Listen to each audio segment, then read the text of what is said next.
Sí, Corea está conquistando el mundo a través de sus industrias culturales y es un fenómeno bien interesante que creo que deberíamos de, digamos, reflexionar en el Perú, ¿no? O sea, justamente hablando del peligro o de lo que está sucediendo con la ley de cine peruano, ¿no? Por ejemplo. Creo que hay algo que deberíamos de discutir más o comprender y es que es importantísimo destinar recursos estatales para el impulso de las industrias culturales, ¿no? Porque eso genera un consumo a nivel mundial, ¿no?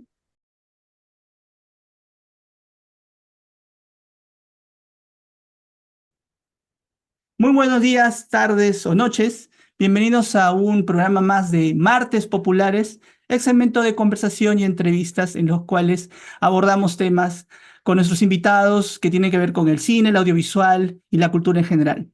El día de hoy es especial porque me acompañan dos camaradas, dos compañeras, dos comunicadoras y dos gestores culturales.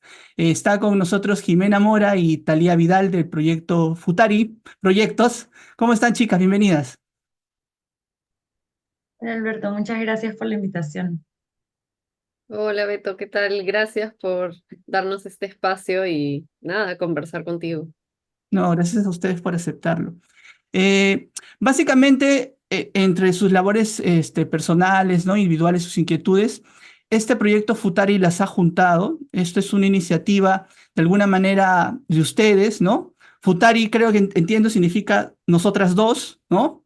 ¿No? Entonces es un proyecto que las ha unido desde el año 2020 y me parece interesante porque, digamos, uno de los objetivos principales del proyecto en el que están es acercar la cultura, el audiovisual, el cine oriental al Perú. Básicamente eso, ¿no?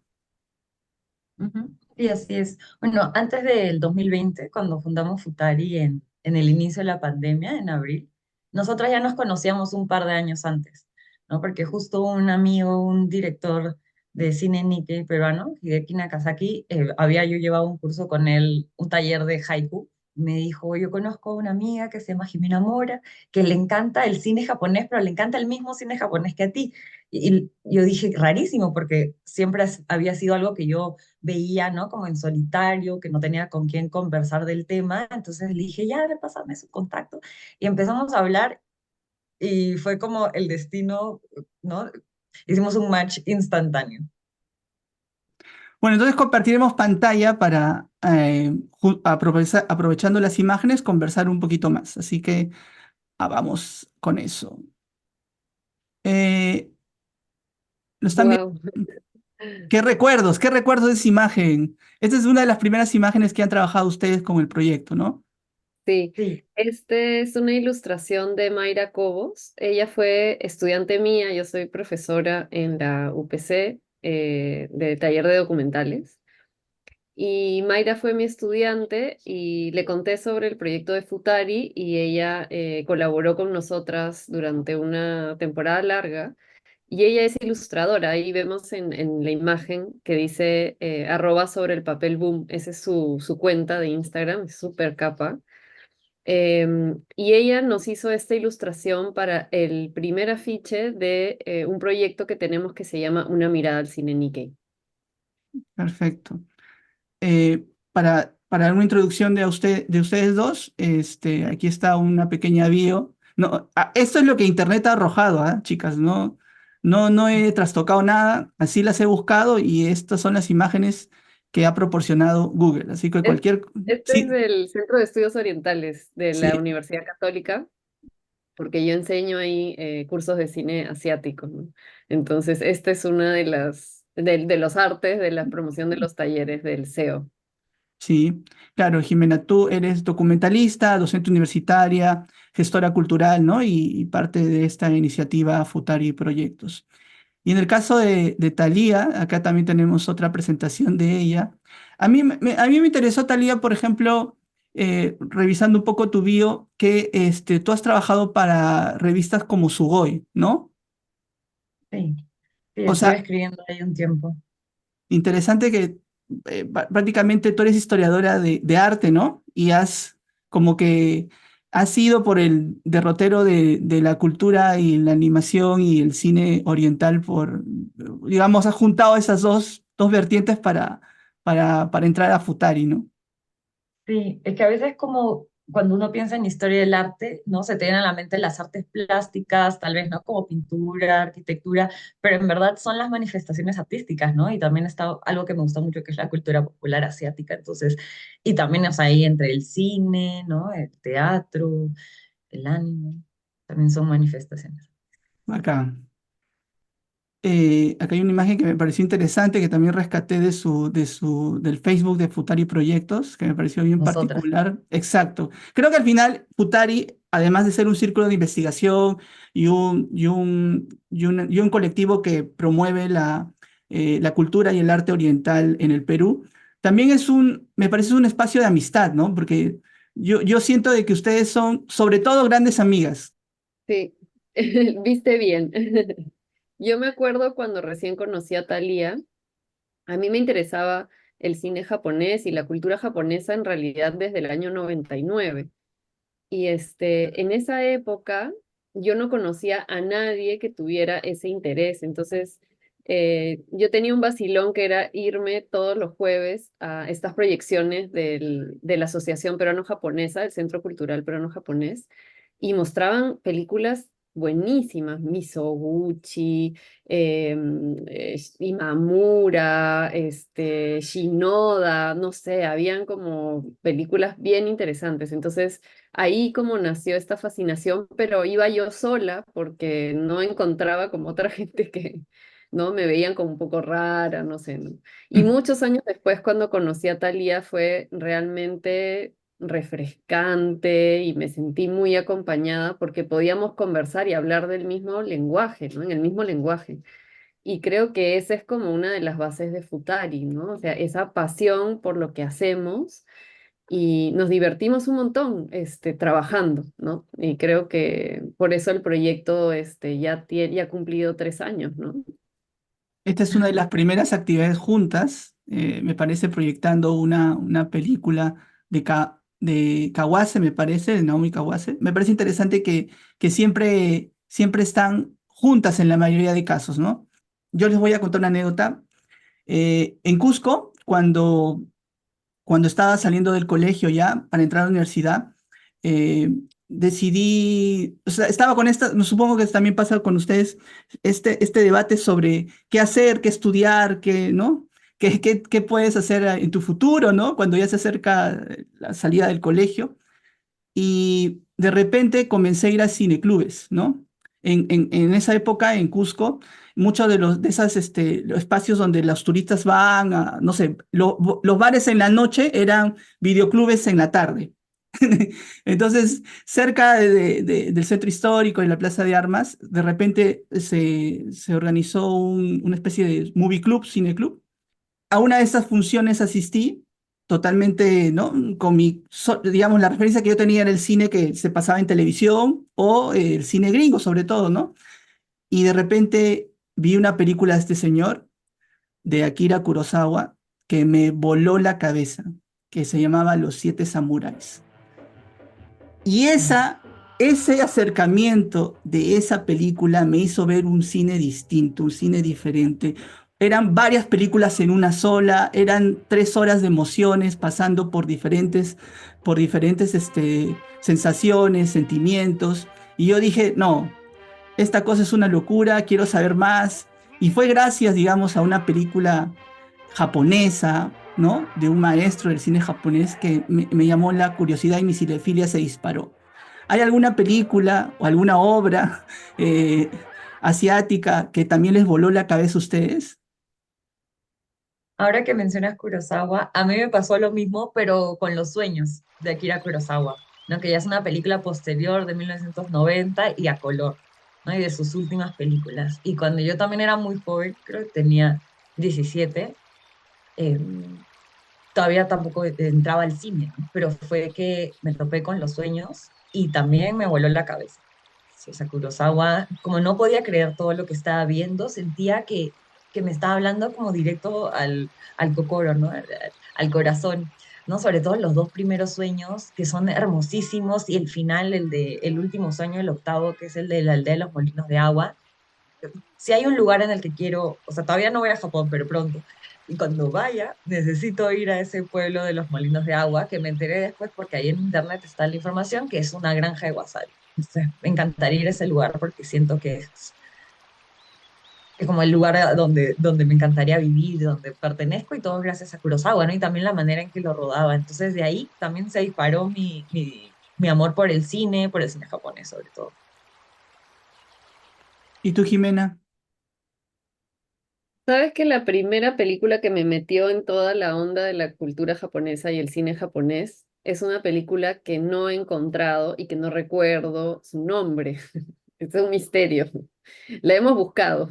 Misterio Por Futari. ahí, sí, por ahí creo que tengo una pista, pero en realidad no estoy segura. Pero fue una película, yo estudié comunicaciones y en la facultad había un afiche justamente del ciclo de la Asociación Peruano-Japonesa, de un ciclo de cine japonés.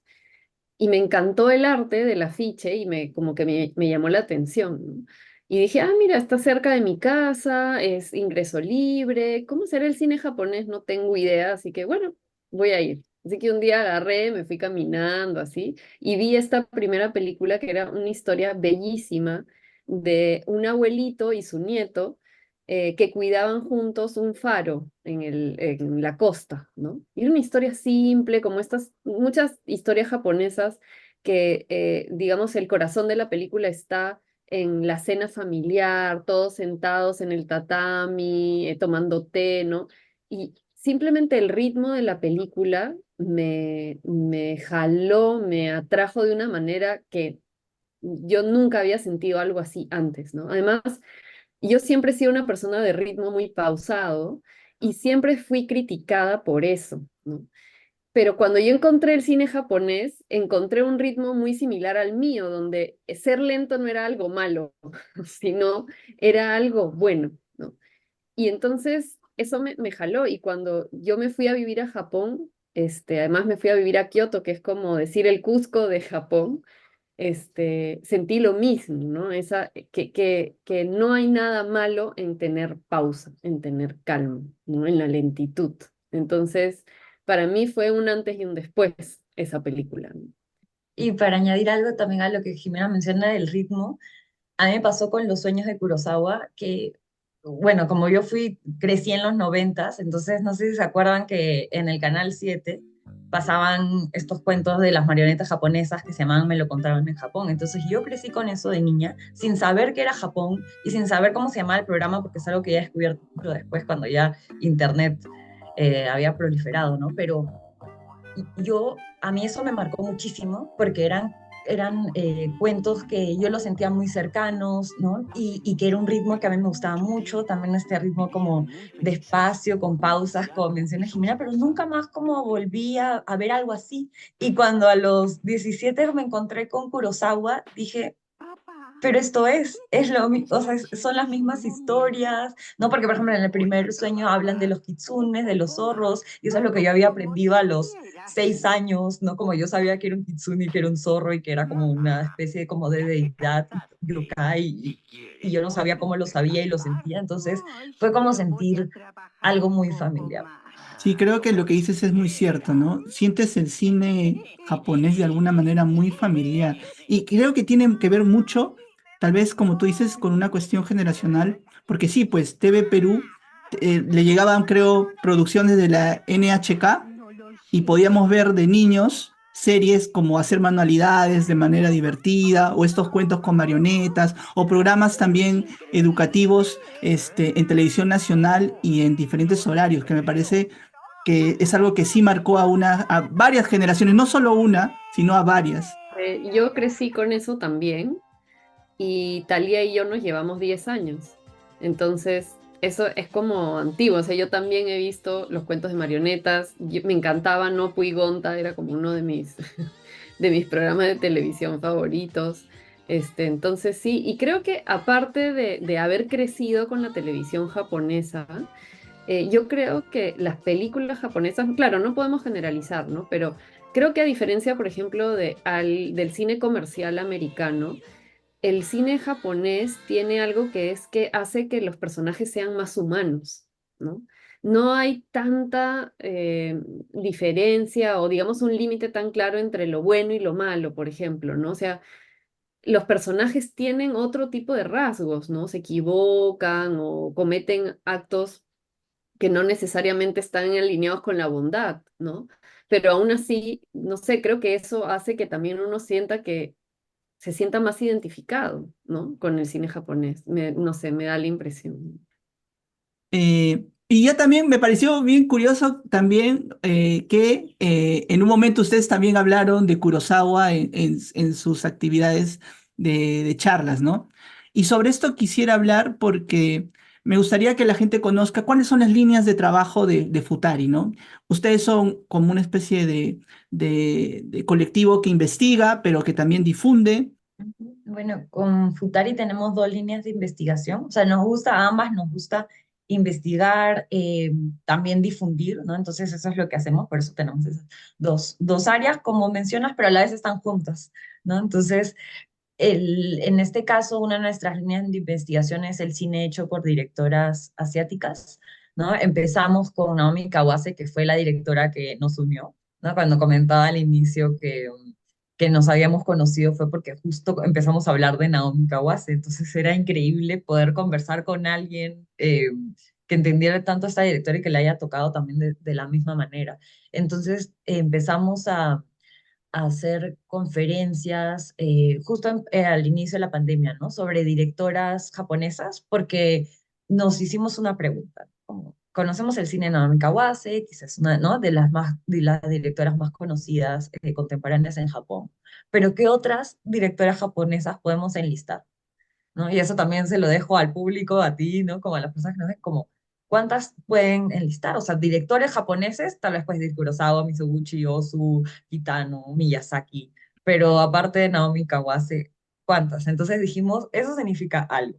Y así es como empezamos a hablar más de Naomi Kawase y investigar las directoras y ver que no era casualidad que no podíamos enlistarlas, sino que es un tema estructural de cómo es la industria cinematográfica mundial y también japonesa, ¿no? Entonces, por eso sí empezamos a hacer cosas como esta, eso fue, claro, en noviembre en la Semana Cultural de Japón, ¿no? Que fue una conferencia online donde hablamos de toda la vida de Naomi Kawase y su obra. Es cierto, ¿no? La pregunta es, ¿cuántas directoras, primero directoras conoces? Y ya si te quieres poner más específico, ¿cuántas directoras japonesas conoces?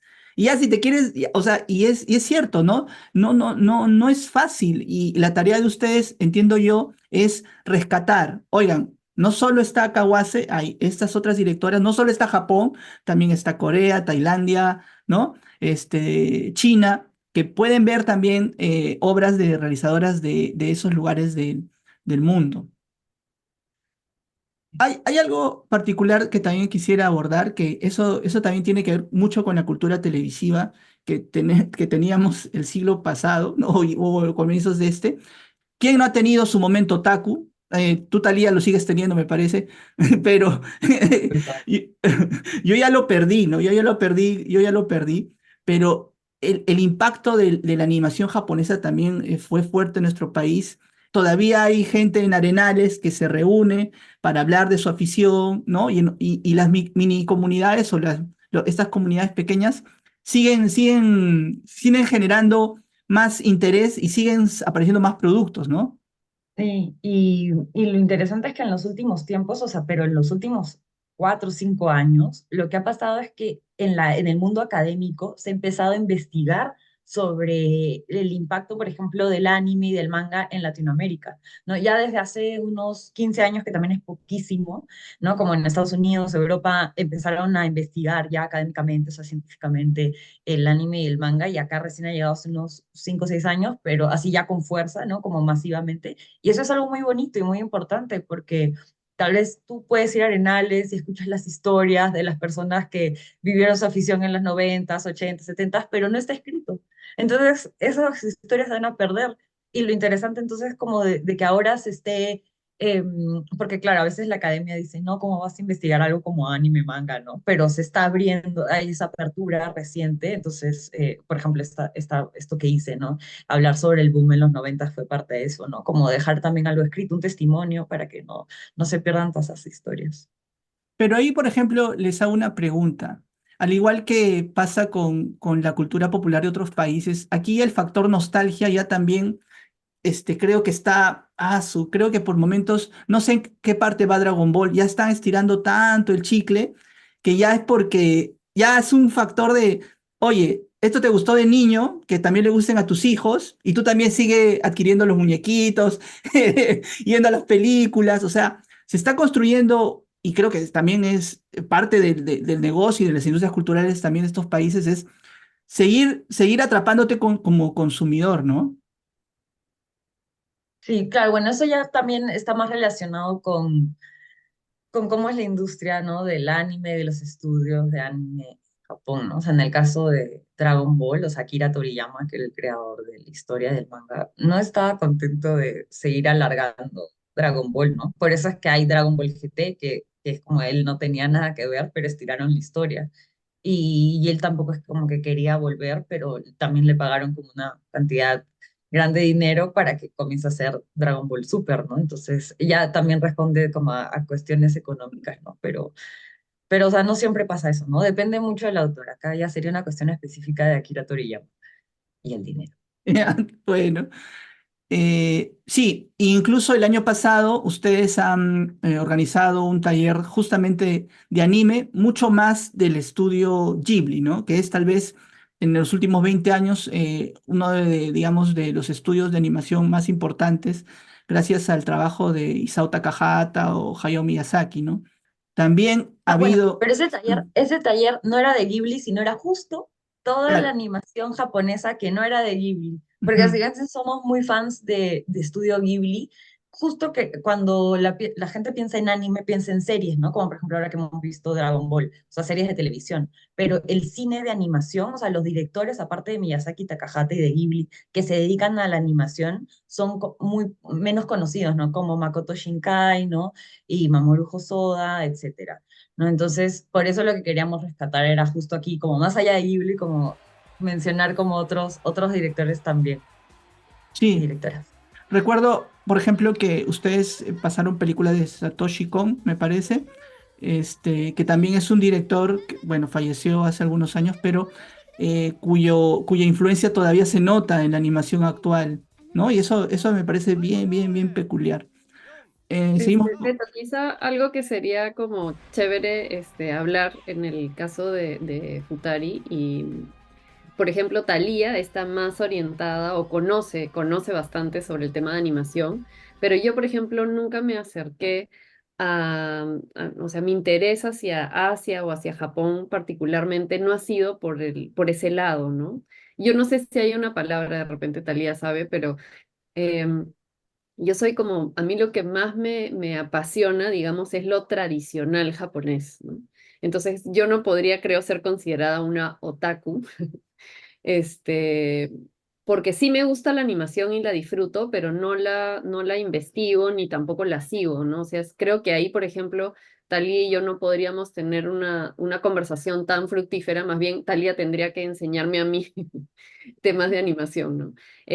Yo me fui más por el lado, por ejemplo, de documental, de cine documental, quizá porque eso tiene que ver con mi profesión, y me interesa mucho más lo tradicional, la ceremonia del té, el ikebana, y el cine de los 60, 50, ¿no? Entonces, bueno, eso es algo que también Talía y yo compartimos, pero ahí es bonito porque cada una trae también al proyecto diferentes herramientas, ¿no? Yo he Entonces, aprendido mucho de cine documental japonés y de cine documental en general asiático, ¿no? Y por Jimena, ¿no? Eso también ha sido muy bonito.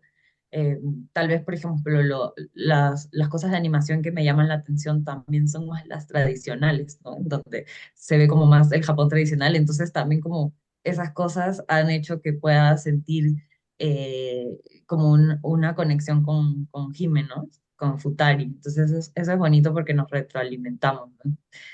Sí, efectivamente, ahí está un poco también de los clásicos que se han podido proyectar. Osu también es todo un referente muy importante. Y ahora que has hablado, Jimena, sería interesante hablarnos de esta actividad que sucedió este año, en la que tú también has tenido la oportunidad de moderar. Cuéntanos un poco qué pasó aquí, porque entendí que hay una fundación también, ¿no? Que ve un poco la cultura japonesa desde acá, desde Perú. Sí, bueno, este es un evento organizado por Fundación Japón Lima. Fundación Japón tiene una sede en España, en Madrid, y una sede en México, ¿no? Y bueno, con Talía conversábamos mucho que estábamos muy ansiosas esperando que Fundación Japón viniera a Perú para hacer proyectos de promoción de la cultura japonesa en Perú. Y bueno, justo cuando estaban abriendo su oficina, la Fundación Japón se acercó al Festival de Cine de Lima, de la Universidad Católica, para hacer algo en conjunto. Y una de las organizadoras del festival conocía del trabajo de Futari y había llevado conmigo un curso donde yo hablé sobre cine documental japonés. Entonces me llamó para consultarme, queremos hacer algo sobre cine japonés, ¿qué podría ser? ¿No? Y el señor que está ahí en la foto de polo verde, así intenso, él fue mi profesor en Japón, él fue mi asesor de tesis, un cineasta, un documentalista japonés y ahora está haciendo ficción. Y siempre habíamos conversado de la posibilidad de traerlo, ¿no? A Perú, de que traiga su cine a Perú. Y bueno, hice como el nexo entre Fundación Japón Lima y Yamamoto Tatsuya, que es mi profesor, director de cine contemporáneo japonés. Y wow, el proyecto salió súper bacán. Fundación Japón trajo su última película, él hizo una masterclass y yo moderé esa masterclass, ¿no? Y es bien interesante su trayectoria porque Yamamoto empezó siendo documentalista, por eso es que yo estudié con él. Y luego empezó a coquetear con la ficción y ahora está haciendo ficción. Ya tiene 3 películas de ficción. Si no me equivoco, está ahorita en la producción de una cuarta, ¿no? Así que esperamos en algún momento poder tener una retrospectiva de su trabajo acá en Perú, ¿no? La Nos con- película que él trajo es una película de ficción y es una historia de un pueblo pequeño y de un tipo de estafa que se empezó poner de moda en Japón en un momento, que era a las personas mayores, ¿no? Que tenían ciertos ahorros, llamaban gente joven para aprovecharse de estas personas mayores y hacerse pasar por sus nietos, nietas, por teléfono y decirles que estaban como en aprietos y que les mandaran dinero, ¿no? mm, Entonces él toma como esta cuestión social, yo creo que ahí, por ejemplo, su afán de documentalista sale a relucir porque toma algo de la vida real y lo transforma ya en una película, ¿no? Es una película bien linda, de la relación de una mujer mayor con uno de estos chicos que suelen hacer este tipo de engaños, ¿no? ujú. Y se genera un vínculo entre ellos dos, ¿no? O sea, como esta falta de afecto que tenía esta mujer y este chico, finalmente, ¿no? Entonces, es bien, bien linda la película. Y tiene un espíritu, para mí tiene un espíritu documental, ¿no? Entonces fue bien interesante traer una película totalmente desconocida en el Perú, un director que aquí en Perú creo que casi nadie conocía, ¿no? O nadie conocía. Y traer una cosa fresca, nueva, y que él mismo pueda venir, contar cómo ha sido su trayectoria, la producción de su película, ¿no? Fue bien enriquecedor y para mí fue un honor que Tatsuya Yamamoto haya venido a Perú y yo poder acompañarlo, ¿no? En estos días del festival. Tomamos nota del director y vamos a buscar un poco de su cine, porque de eso sirve también proyectos como el suyo, ¿no? De redescubrir o descubrir autores y realizadores, realizadoras de Asia. Bueno, ¿les parece si hacemos una pequeña pausa para ver un poco en el siguiente bloque lo que están haciendo actualmente, qué están, qué actividades están realizando y seguimos conversando sobre eso? ¿Les parece? Perfecto. Perfecto. Listo, entonces una breve pausa y volvemos con Talía Vidal y Jimena Mora de Futari Proyectos.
¿Te gustaría conocer sobre el cine hecho por directoras de Asia?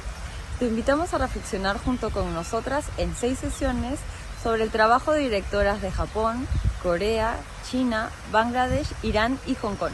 En este taller de 6 sesiones veremos no solo la filmografía y las claves del cine de cada una de estas directoras, sino que será también una ventana para analizar las problemáticas de género de cada una de estas regiones y de la cinematografía de las directoras. Somos Jimena Mora y Thalía Vidal de Futari Proyectos y nos unimos a DocuPerú en este EOD 2024. Nos vemos. Y retomamos nuestra conversación con Thalía Vidal y Jimena Mora de Futari Proyectos. Me ha surgido una interrogante ahora que estaba pensando. Cuando tú comienzas la afición, digamos, en este caso, ya que estábamos hablando de la animación, del manga japonés, ¿no? A mí recuerdo que muchos me criticaban, oye, qué alienado eres, ¿no? ¿Por qué no miras cultura peruana, ¿no? ¿Por qué tienes que mirar cultura de otros países? A ustedes ahora, en la investigación, en la formación de Futari Proyectos, ¿les han criticado eso? ¿Les han dicho, oigan, ¿por qué no investigan estudios culturales peruanos? O no, nunca les han hecho saber esos comentarios.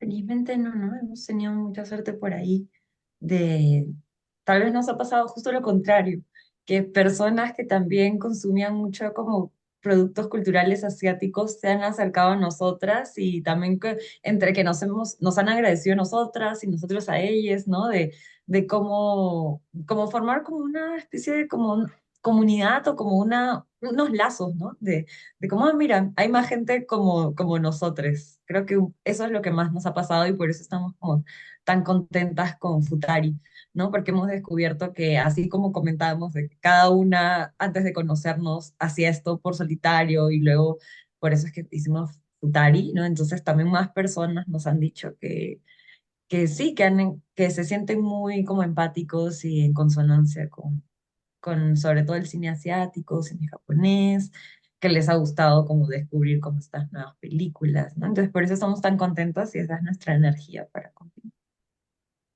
¿Acá? Sí, creo que una cosa que nos ha pasado quizá hablando con el tema de identidad es que nuestra segunda línea de investigación es el cine Nikkei hecho en el Perú. Y cuando lo empezamos a investigar, eh, por supuesto nos surgió la pregunta, bueno, ¿podemos nosotras investigarlo? ¿No? Nosotras no somos Nikkei. Y entonces nos surgieron muchas dudas, ¿no? Sobre cómo lo abordamos, cómo nos acercamos, ¿no? A un cine que es tan propio y que desarrolla su propia identidad dentro del género audiovisual, ¿no? Y bueno, lo que hicimos fue bien lindo porque abrimos esa reflexión, esa discusión y llamamos a colectivos Nikkei digamos, discutir un poco con nosotras sobre esto, ¿no? Sobre si realmente existe un cine Nikkei o qué significa, si les directores Nikkei se sienten cómodos con esta etiqueta o no. Entonces surgió toda una nueva puerta de reflexión a partir de este proyecto de rescate del cine Nikkei, ¿no? Jimena, ayúdanos a entender. Cuando te refieres a Nikkei, se refieren a personas peruanas, pero con, Tendencia japonesa exacto, con abuelos o padres que nacieron en Japón. Estas personas nacieron aquí en Perú, ¿no? en Perú, sí. Algunos, por ejemplo, han nacido en Japón, pero son de padres que no han nacido en Japón, pero tienen familia japonesa, ¿no? Ujú. Entonces, digamos que pueden haber, porque hay varias generaciones, ¿no? En el Perú de personas que tienen ascendencia japonesa. Pero sí, normalmente los Nikkei son personas que tienen, digamos, familia, orígenes en el Japón, ¿no? Perfecto, ya queda más claro. Entonces, ya hablamos de, digamos, de la parte de Futari y proyectos en las que ustedes hacen exposiciones, ¿no?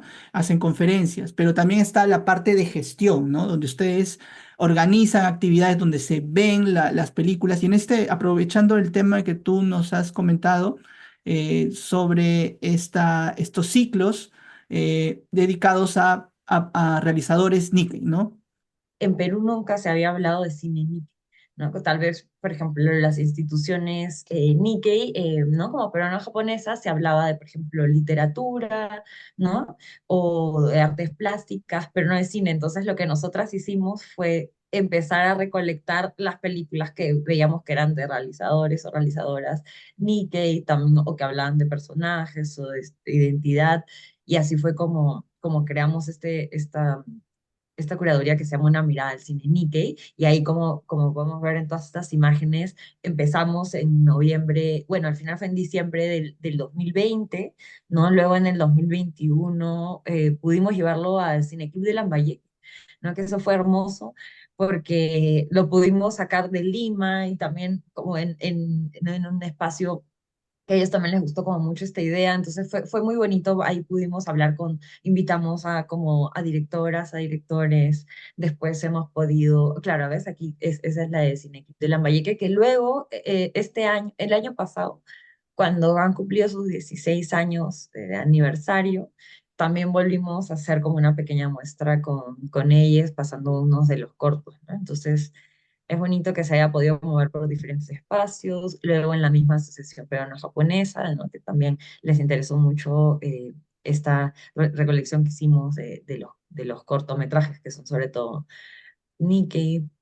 Creo que lo interesante como de toda esta investigación también es algo que de repente no vas a encontrar en internet porque es algo que todavía no, digamos, no se ha publicado, pero nos han hecho una entrevista, o vamos a publicar una entrevista sobre nuestra investigación de cine Nikkei peruano en un libro que se va a publicar y distribuir en Inglaterra, ¿no? Entonces, estamos súper contentas porque en realidad esto comenzó un poco por un interés de promover el cine asiático en el Perú y dijimos, bueno, a raíz de esta pregunta que se hacía Thalía, ¿no? Si hay literatura Nikkei, si hay artes plásticas Nikkei, ¿dónde está el cine Nikkei? Entonces, ya han pasado 3 años de esta investigación y bueno, es bonito saber que se va a publicar algo sobre todos estos años de estar viendo películas, conversar con directoras, directores, con colectivos. Ha sido bien, bien bonito, un camino bien bonito. Enhorabuena por eso, felicitaciones. Y yo quiero aprovechar que estamos hablando de cine Nikkei en el Perú para hablarles de dos cortos que a mí particularmente me han fascinado y me han gustado mucho y que también representan estas dos formas o varias miradas de la mujer Nikkei, ¿no? Este corto de Harumi López Higa, Mar de Primavera, es muy, pero muy impresionante. Y cuando lo vi en el Cine Irracional me llamó la atención, quise averiguar sobre esta realizadora porque es un retrato desde lo íntimo, no Jimena, no Thalía, es un retrato que te conmueve, ¿no? Y es bien particular en la mirada de Harumi. Y otro proyecto que me llamó la atención es este, que ya está el otro extremo ya.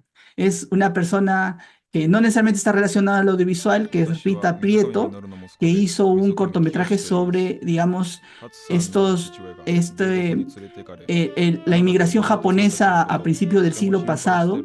Hizo un corto de época. A una persona que no tenía conocimientos de audiovisual hizo un corto de época sobre la inmigración japonesa en el Perú. Entonces, es impresionante. A mí me impresionó mucho cuando conocí la historia de Rita y las motivaciones para hacer este cortometraje. Hay algo que no hemos hablado, que también es interesante, que es el sur de Asia, me parece, que es la India, ¿no?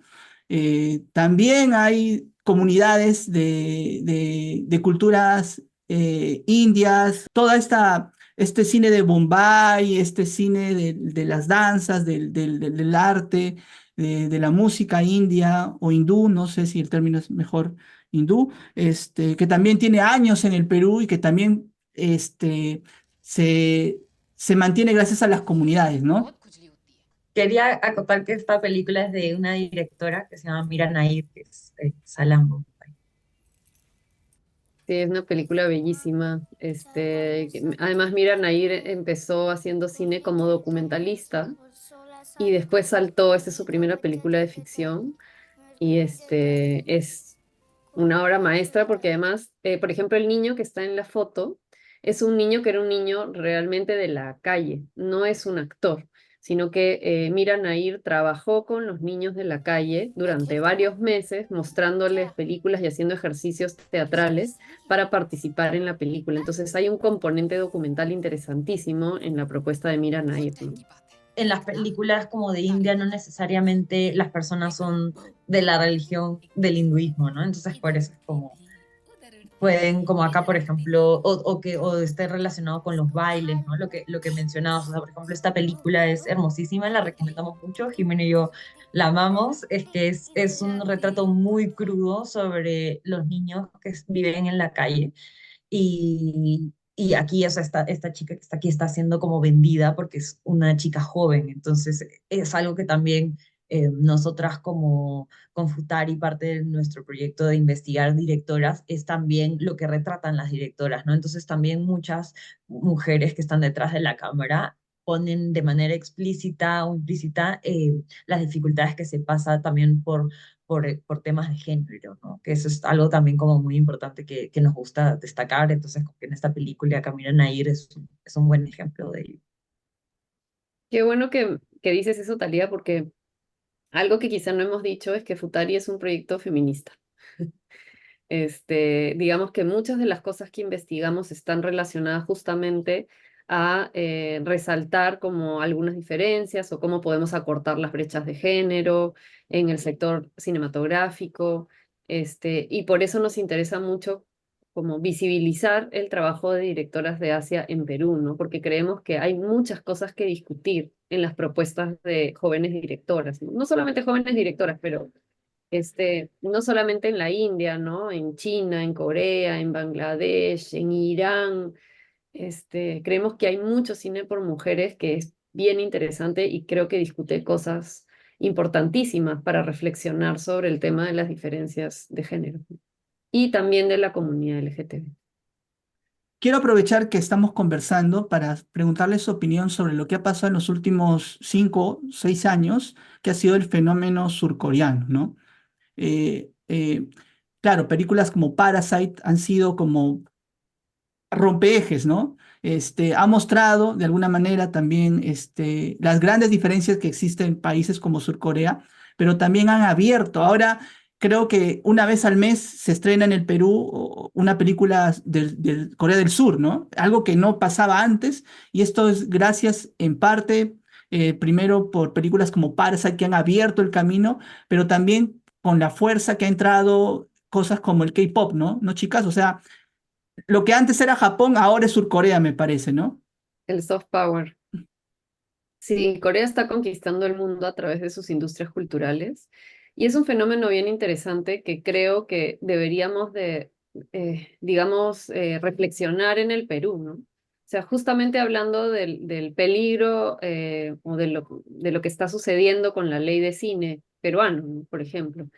Creo que hay algo que deberíamos de discutir más o comprender y es que es importantísimo destinar recursos estatales para el impulso de las industrias culturales, ¿no? Porque eso genera un consumo a nivel mundial, ¿no? Nosotros tenemos, como peruanos, peruanas, tenemos un montón de recursos que podemos difundir, ¿no? No solamente la gastronomía, que es riquísima, el cine, en este año ha ganado un montón de premios, la música, la literatura, tenemos un montón, y nuestros recursos naturales o espacios arqueológicos, ¿no? Entonces tenemos una industria cultural importante, ¿no? Entonces yo creo que Corea del Sur podría ser un ejemplo para replicar, ¿no? O sea, ellos están invirtiendo en eso y está dando buenos frutos, ¿no? Pero para entender un poco, ¿qué hicieron ellos hace años y por qué se están cosechando los frutos ahora? Hay muchos incentivos, ¿no? Para la producción cinematográfica, sobre todo, y bueno, musical, ¿no? Este, claro, es un país, digamos, que tiene una situación económica distinta a la peruana, pero se tiene que empezar por algo, ¿no? Y Corea del Sur tiene, por ejemplo, justo con Thalía estuvimos haciendo un proyecto de invitar a investigadoras latinoamericanas para hablar sobre directoras asiáticas, ¿no? Eso lo hicimos junto al Centro de Estudios Orientales de la Universidad Católica. Y allí, por ejemplo, había una investigadora argentina Sofía Ferrero. Ella, por ejemplo, dio una masterclass sobre el cine coreano, muy interesante. Y Sofía mencionó, por ejemplo, todas las iniciativas que vienen de organizaciones del Estado para cortar las brechas de género en el sector audiovisual coreano. Investigación, promoción, el festival de cine hecho por mujeres, bien interesante, ¿no? Entonces, creo que el Perú podría aprender más de eso, ¿no? O sea, hay que poner más incentivos, hay que generar más recursos dentro de la industria cinematográfica para tener cintas que puedan salir de las fronteras de Perú y de Latinoamérica, ¿no? Y tu pregunta me parece importante porque algo que nos interesa mucho como en Futari en general, nuestra mirada, ¿no? La de Jimena y la mía sobre el cine es que no está desligado de las políticas de Estado, ¿no? Entonces, el investigar como diferentes, la cinematografía de diferentes países de Asia también nos hace ver cuáles son las políticas de Estado, ¿no? Políticas culturales, por ejemplo, y sus políticas donde ahí entra el cine. Entonces, ahora que mencionabas, por ejemplo, lo de Japón, ¿no? Como en Japón después de vivir una recesión económica en los noventas, hizo esta política exterior del Cool Japan, ¿no? Como vamos a hacer que, ¿no? Como los animes, ciertas cosas se exploten fuera para que luego esas personas vengan aquí y así tener dinero porque estaban en bancarrota. Corea ha sido diferente, ¿no? El Estado, la política de Corea en los últimos años ha apostado o sea, las políticas hacia el exterior han apostado por, ¿no? Como la industria musical, cinematográfica, entonces tenemos como estas cosas, como que ahora en nuestra cartelera llega el cine coreano, pero también nos volvemos a preguntar, ¿no? Algo que nos gusta hacer en Futari. O sea, y de las películas que vienen de Corea, ¿cuántas son de directoras, por ejemplo? ¿No? Entonces, Muy creo pocas. que ninguna. Y yo solamente para cerrar como este capítulo sobre las industrias culturales, creo que es importantísimo resaltar la labor de la DAFO, ¿no? Que es, digamos, nuestro fondo cinematográfico. Ojalá hubieran más de esos fondos, ¿no? O sea, quería decir eso, ¿no? Creo que es un espacio bien importante que ha ayudado como que el cine peruano se mueva en los últimos años, ¿no? Y bueno, ojalá hayan más de esos fondos y esos financiamientos, ese apoyo, ¿no? No solo es investigar, teorizar, difundir, ¿no? Sino que también ustedes van al lugar, ¿no? En este caso, Jimena ha ido a Japón, ¿no? Cuéntanos un poco qué estás haciendo y esta relación con Japón. Sí, bueno, yo estudié una maestría en artes en la Universidad de las Artes de Kioto, y viví en Japón cerca de 5 años, ¿no? Y bueno, mi vínculo con Japón es bien fuerte. Y bueno, después de vivir en Japón y luego en Tailandia por unos años, volví a Perú y ahí es que conocí a Docu Perú y empecé a trabajar en Docu Perú desde ese entonces, ¿no? Y en el año 2022, a finales del 2022, yo estaba muy ansiosa por salir de Perú. Quería volver a Asia de alguna manera. Y muy obsesivamente empecé a buscar residencias artísticas, ¿no? Y encontré esta residencia artística que ofrecía el Museo de Arte Asiático de Fukuoka. Y le dije a José, oye, ¿por qué no postulamos? Hay posibilidad de hacer una postulación en dúo, en dupla.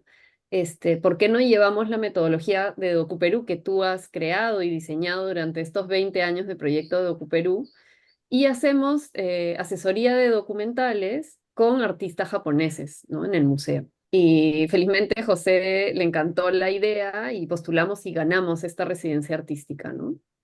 Y fue una experiencia increíble y asesoramos 4 proyectos documentales y José y yo codirigimos un cortometraje documental que se llama Verde que te quiero verde y que lo filmamos en el campo japonés en una pequeña villa que se llama Ukiha, ¿no? Y de ahí han surgido varias ideas, hemos regresado muy enamorados del campo japonés, muy enamorados de la experiencia en Japón. Y bueno, felices con haber compartido la metodología de DocuPerú y saber que la metodología de DocuPerú funciona en cualquier parte del mundo, ¿no? Es bien bonito eso, ¿no? Qué bacán, enhorabuena por eso y seguro tus próximos proyectos de realización tienen que ver con Japón próximamente, ¿no?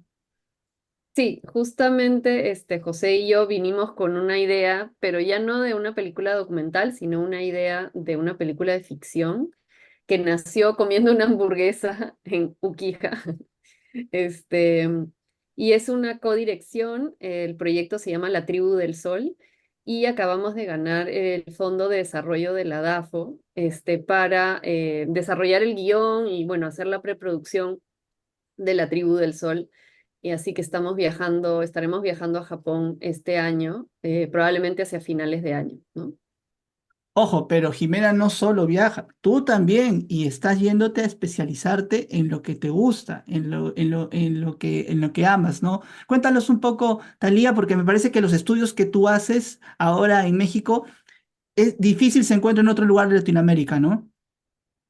Sí, es más, ahorita estoy en México, por eso estoy con abrigo de piel y todo, porque aquí hace frío, ¿no? Estaba por Navidad, estuve un rato en Lima y me moría de calor y acá. Pero bueno, sí, el Colegio de México es el único lugar de Latinoamérica, aunque creo que ahorita acaban de abrir en la UBA también y en la Universidad de Chile una maestría en estudios asiáticos o coreanos, pero por muchos, muchos años, el Colegio de México, que es una universidad pública y gratuita, aquí en la Ciudad de México, ofrece la maestría y ahora el doctorado también de estudios de Asia y África. Entonces hay 6 áreas y tú te puedes especializar en Japón, en China, en Medio Oriente, en el sur de Asia. Entonces, por supuesto, yo entré a Japón y no somos muy poquitos, somos, por ejemplo, 13 en mi promoción.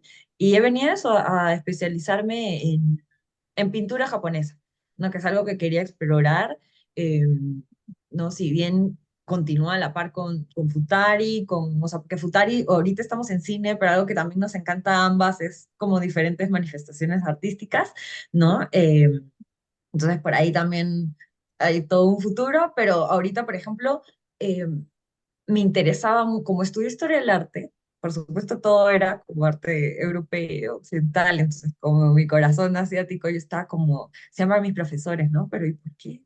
¿Y dónde está como la pintura de Japón, no? Entonces yo siempre ahí todo pesada preguntándoles eso, entonces dije, bueno, ¿dónde encuentro información de pintura japonesa? No hay en internet, o está en japonés, o muy poquito hay en inglés, es muy difícil encontrar. Entonces dije, voy a postular. Y postulé y bueno, vine, ¿no? Y lo bueno es que el gobierno mexicano te apoya con becas, ¿no? Como la CONACYT, y que es posible que haya podido venir aquí. Qué bueno que sigan capacitándose y creando desde los lugares que a ustedes les conecta más, ¿no? En tu caso, Talía en México y Jimena en Japón. Ahora último, están preparando esto, chicas. Sería brevemente podríamos hablar de qué es lo que de este año está comenzando con Futari Proyectos. Sí, bueno, este es un taller que estamos haciendo en alianza con DocuPerú. Y es parte de nuestra investigación de directoras, la estamos llevando a este formato de taller. Son 6 sesiones y cada sesión está dedicado a un país o a una geografía distinta. Y la idea es pasar una película, ¿no? O sea, mandamos la película a quienes estén inscritos en el taller, discutimos la película y luego nosotras damos un contexto histórico, cultural, social, cinematográfico de en qué espacio se hizo esta película, ¿no? Y consideraciones también de las brechas de género en el sector cinematográfico de cada país.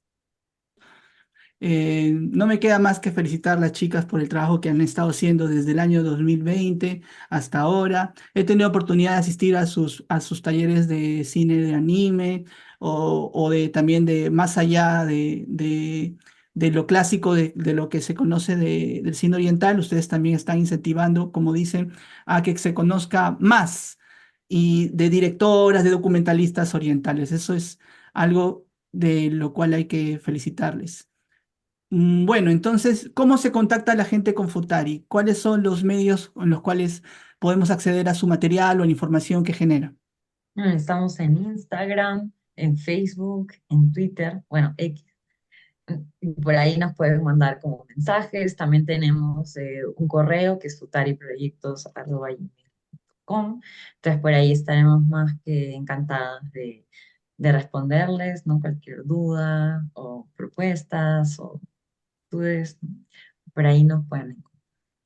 ¿Tienen Tenemos un ustedes, canal de YouTube, también eso, tenemos un canal. de YouTube, sí. Esto lo he estado revisando, he visto algunas de las charlas justamente de los temas en los que trabaja. Muy interesante también. También he visto cosas sobre alimentos, bien curioso también en la página, en el canal de YouTube de Futari.